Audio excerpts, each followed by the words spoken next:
here comes from basically you need to be familiar with your maths tables. So if you go to your maths tables, suppose where did I put them a second ago?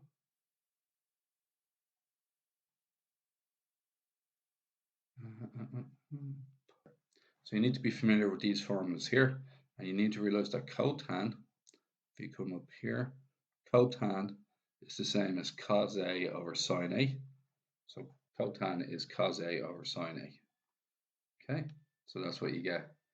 So cotan A is cos A over sine A. So that means that cotan 3A is cos 3A over sine 3A. Perfect. And by the way, cotan A is actually the same thing as 1 over tan A, but that's not in your table. So I suppose you'd go here. So we're just going to change the blue side. And we're going to change the blue side into is cos 3A over sine 3A. And that's found on page 4. Was it page 13 of our tables? Now we're looking at cos plus cos. So we're going to go back to our tables and we're going to look for cos plus cos. And I know that these are, I know that this is on page 15. So this formula here, cos plus cos, I'm going to be using these formulas here. I'm just going to put them onto my paper here in the corner. I'm going to be looking at these ones. Okay, now what can I do with this?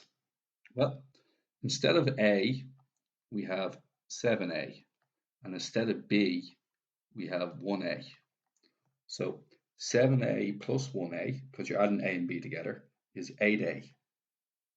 And then 7A take away A is 6A, because 7, and then you need to divide it by 2. So this is going to change into 2 cos 4A cos 3A. And that's how I can convert the two of them. Now I'm going to look at 7A and A, and this time it's sine take away sine. So it's going to be 7A plus A, which is 8A over 2, which is 2 cos 4A. And then it's going to be 7A take away A, which is 6A. 6A over 2 is sine 3A. Now look at this, the 2 cos 4A and the 2 cos 4A, they essentially cancel each other out. And what we're going to be left with is cos 3A over sine 3A equals cos 3A over sine 3A. And that is you done. That's that question complete. Not too bad if you know where to look. Now, next question. Given that cos 2 theta equals 1/9, find cos theta in the form root A over B, so plus or minus root A over B. Okay, now what I'm going to be looking for is a cos 2 theta formula, or even a cos 2A formula, and I'm going to have a look at my choices. Okay, so here are my choices. I go back up, confirm, okay, let's go back up. We can see here, this equation here looks useful. Cos squared A is a half 1 plus cos 2A. So I'm thinking I might use that one. Okay. Because it's saying that I should use, so you could replace the A's with thetas. So it's going to be cos squared theta equals a half into 1 plus cos 2 theta. Okay. We'll grab that 2 and multiply it across. And we get 2 cos squared theta. And then we get 1 plus cos 2 theta. But we know cos 2 theta is a ninth. So it's 1 plus a ninth.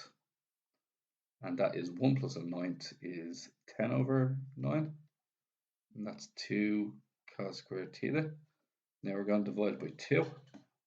We're going to get cos squared theta equals 10 over 9. Bring the 2 underneath. So multiply by 2 is now divided by 2. That's 10 over 18, which is 5 over 9. Square root. And when you square root something, so example x squared equals 4, the answer is not 2, it's plus or minus 2. So when we square root both sides, we're going to get cos theta equals plus or minus. Now it's going to be root 5 over 9, but root 5 stays as root 5, and root 9, as we all know, is 3. So that's our answer there, plus or minus root 5 over 3. And that's our two answers. A is 5 and B is 3. And I believe that's that question done. Yeah.